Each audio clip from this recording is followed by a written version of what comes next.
Hey man, I just got done watching the official interview for Kendrick Lamar's halftime show for the Super Bowl this Sunday, the press conference. And I got to tell you, I came out of that thinking, wow, man, you know what? This guy's train of thought, this guy's line of thinking is very much in lanes that I agree with, right? And I think there were three things that really stood out to me that he harped on that I think is explains why the general public is a fan of him, and also why that interview was one that I could really say I enjoyed. The first one, he talked about being present a lot.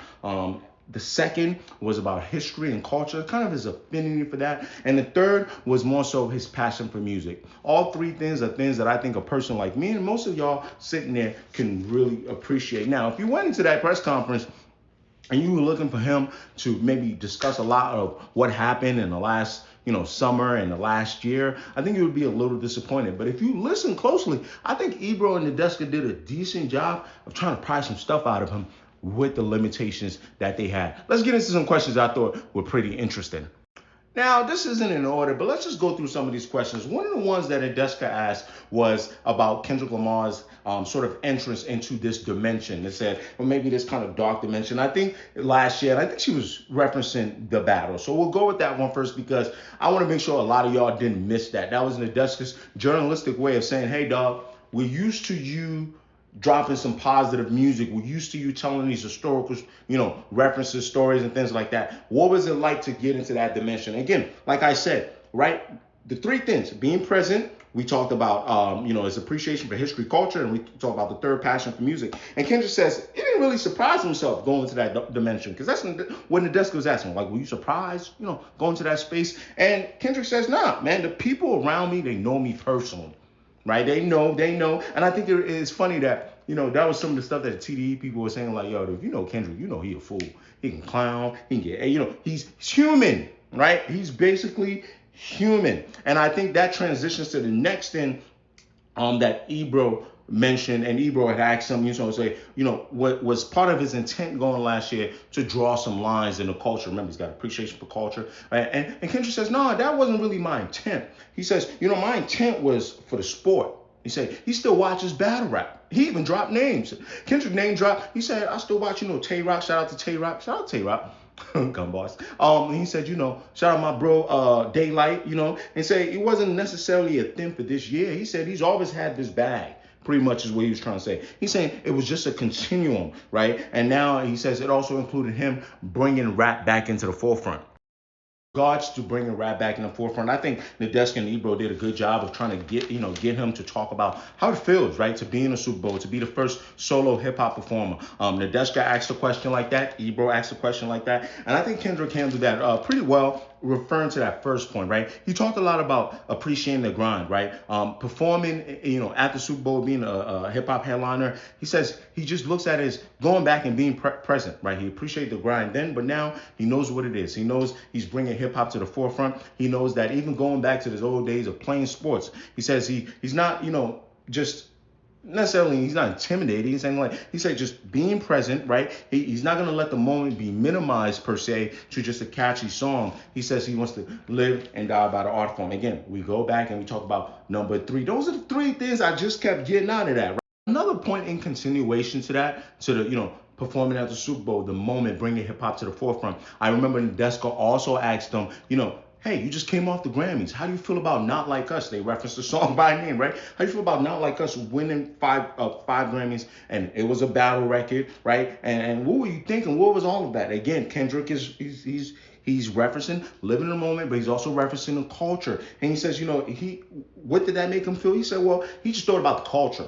right? He says, when Not Like Us gets that recognition, it shows people, kind of what rap is about, what the art form is about. And again, that goes back to the point that I've been telling y'all. This is his thing. This is what he wants to make sure you understand.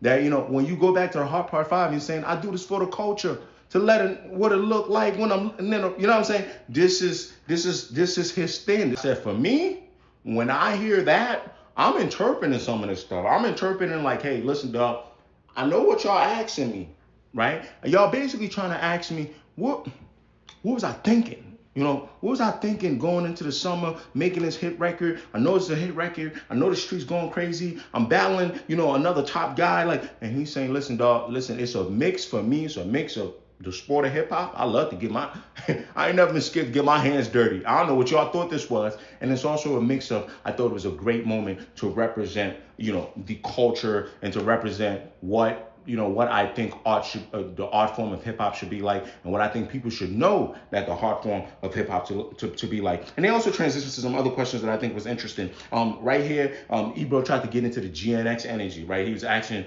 Kendrick said, that vibe on GNX versus Mr. Morale, right? And then Kendrick went in there, Kendrick says, listen, dog, I always had this in me. In the first Good Kid, Mad City, I told that story. I gave you the West Coast sound. I told you that this is kind of where I'm from. I went away from a little bit, but that West Coast DNA always been in me, right? And I felt like this was the perfect time for the raps, right? And this is a perfect time to get into that. And I also thought it was interesting. Remember, we talked about the second thing that he really appreciates, history, connection. Ebro had went into talking about, how he's approaching with the whole GNX thing. He's approaching his performance at the Super Bowl being in New Orleans. And then Ebro even referenced that line, right? Walking to New Orleans with the etiquette of LAX, right? And the double entendre there. And Kendrick says, I can't help it. I'm black, dog. I'm black. And, a lot of my parents came from the South to the West Coast. And I was wishing at that point, I was hoping someone would mention the Great Migration. Because that's what Kendrick was referencing there, right? He just kept it simple. I was thinking, damn, one of y'all mentioned the Great Migration. And I think I understood and appreciate Kendrick's, ability to kind of just reference history there. He kept it real simple, saying, hey, dog, listen, whether I'm from LA and I'm going to the other LA, Louisiana, in New Orleans, I'm coming there with that black energy. I appreciate him for that. Ebro and Nadeska kind of go back and forth and asking Kendrick a lot about the show, right? It kind of moved it over and pivoted over to understanding what the show is going to be like, that it's going to be a PG-length production. And Kendrick confirmed a lot of that, right? He confirmed a lot of that. He confirmed that, from top to bottom, this is going to be a PG-length production, right? He confirmed that for him, he takes this serious as a songwriter. And then I think Ebro saved it for the end, but I was so glad that Ebro asked this question, because Ebro says, hey, look, what can we expect from the show, right? And then Kendrick says, hey, storytelling. I'm a storyteller, which I figured.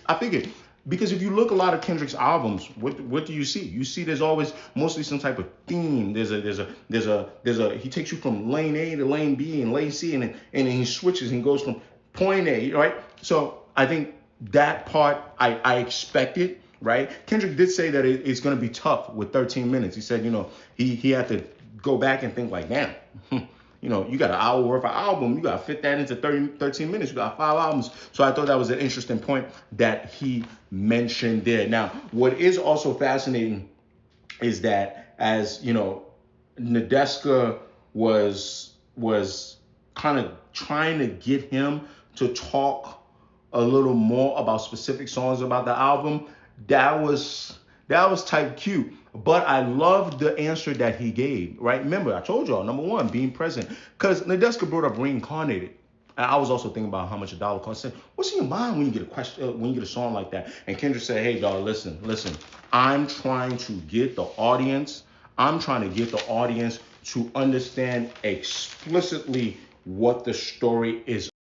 I'm doing a lot of what ifs, and my job is to translate that to the audience, which was also interesting because Nadeska asked him, I believe it was Nadeska, that asked him, hey, what is the role of an artist today? I thought that was another important question. And Kendrick says, hey, the role of an artist right now is relatability. The role of the artist right now is vulnerability, right? That is the job of an artist right now. Again, he mentioned being present, right? He talked about the dangers of people that he knew from the hood, from back in the days, and their inability to communicate how much it weighed them down. I thought that was really great too. Now they also talked about, SZA's appearance coming up. So I thought that was interesting. He talked about being able to watch SZA go, and grow, kind of like other people have been able to watch him. So that was interesting too.